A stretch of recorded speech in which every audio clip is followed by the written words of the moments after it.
Okay, as we promised, we're getting ready to start our driver press conference schedule here. Second race in the 2011 chase for the NASCAR Sprint Cup, and what better way to lead it off than to have our points leader join us. That's Kevin Harvick, and he drives the number 29 Budweiser designated driver Chevrolet for Richard Childress Racing. And Kevin has 4 wins on the season. And Kevin, before we get into this weekend's race, I know you've got a special initiative, special paint scheme on part of your car with your Global Beer Responsible Day is today.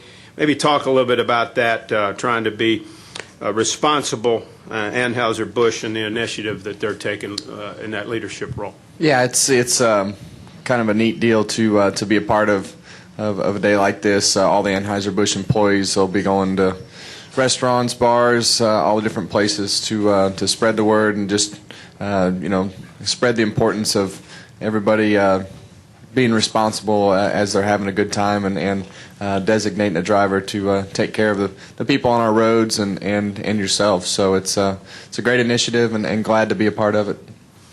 Okay, we'll take questions now for Kevin. We'll start right here with Ed. State your name and affiliation, please. Ed Hinton, ESPN.com.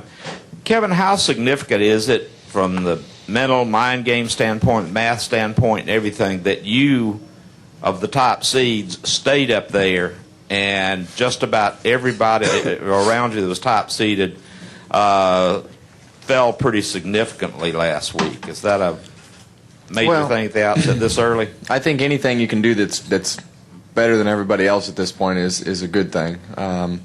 For us, it's kind of like us against ourselves.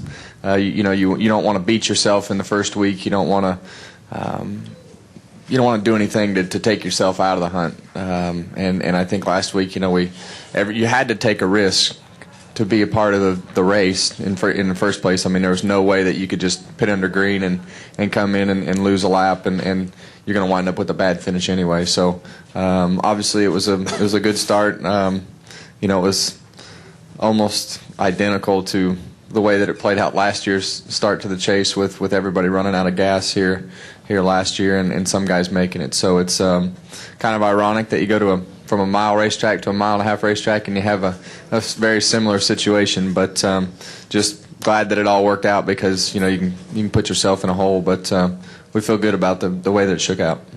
And also, back in January, Richard Childress said it's time to kick Jimmy off that throne. We were close with Kevin last year, but we feel like this year is the year to do it. And he said an RCR is certain. And then he looked at all of y'all and he said, does that put any pressure on anybody? Can you talk about fulfilling that call the shot that he made through the season? And also now, do you feel like y'all are in real good position to completely follow through on what he said? Well, sometimes he gets excited. I don't know that was the absolute right thing to say in public, but I think all in all, Richard is very confident in us as drivers, and feels like he spends the money and does the things to be competitive for a championship, and just wants to win. I mean, that's just what he likes about racing, other than his grandkids being involved in the sport now. I think with Richard, it's all about winning, whether it's a race, a practice, a championship, and he wants to be up on that stage again, and we want to be right there with him. So it's one of those things where you just have to roll along with it. I mean, we're 1 week in. It's a long ways to go. Anything can happen, and we're happy about the way that it started, but we're definitely not going to get too confident about it. We just need to take it 1 week at a time. Let's go Melinda, then we'll go over to Mike Embry, David Carabello, Mike Mulhern. Morning, Kevin. Melinda Adams, ESPN. Can you sort of talk about strategy and going into the final laps of the race and the fuel mileage, if you're not going to give too much away, but sort of the strategy of the whole thing? Save gas. That was the strategy. It's just one of those things where that's the hard part about our sport. It's not like you have a fuel gauge to go off of sitting in a car. You have to do what you think is right as far as the amount of gas that you save, what you're doing, and the techniques that you use. So, they told me we were 3.8 laps short when we left pit road to start that run, and I felt like I had done an okay job of saving gas, but you're never really confident. If I had just probably listened and went those last 11 laps, we probably would have won the race. But the flip side to that is you might have run out of gas too. So it's just one of those things where you kind of have to go by feel and hope that it works out. And everybody thought it was going to work out with the strategy that they were using, and as the closing laps came, unfortunately it didn't for some. Let's go Mike, David, and then Mike. Mike, HembrySpeed.com.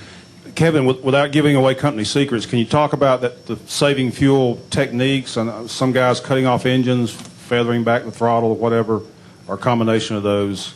If you're trying to save a lot, do you do something different? Can you talk a little about that? Yeah. Right. It's like what you put on the baseball, right? That's right. Anything in general you could say on that? I guess not. That's one of those deals. Ask me that again in December. Yeah. Okay. We got you. David? Go David, Carabello, Mike Mulhern, and then over to Dan. Let me try it this way. What makes some drivers better at saving fuel than others? Is it all about how hard they are on the throttle and the gas, or how consistent they are on that, or is there any kind of just natural tendency to it, or does it vary just so much between one guy and another? I can't speak for everybody else because I don't really know exactly what they do. So we have the things that we've done for years. A lot of it is preparation, I guess you could say, with not only the techniques of a driver, or a lot of it is the crew chief telling you soon enough to make a difference. And they have a lot of ways that they can look at the pit box and guesstimate on lap time as well, as far as what the lap time is and what they think the fuel consumption is, and being efficient enough to use all the fuel in the cell, not waste any fuel spilling over in the carburetor. I mean, there's a lot of little things that you can take advantage of, and when you're talking just pints of gas, tenths of a gallon, I mean, you're talking just very little. It all matters is basically what I'm getting at. So it's not just my responsibility. There's a lot of preparation and responsibility that goes in it from when it leaves the shop, with fuel cells and carburetors and fuel lines and all the things that go with that. From your perspective, working the pedals, just how much does that go? I mean, it matters. I mean, obviously everything matters, so it's not just one thing, but it all matters.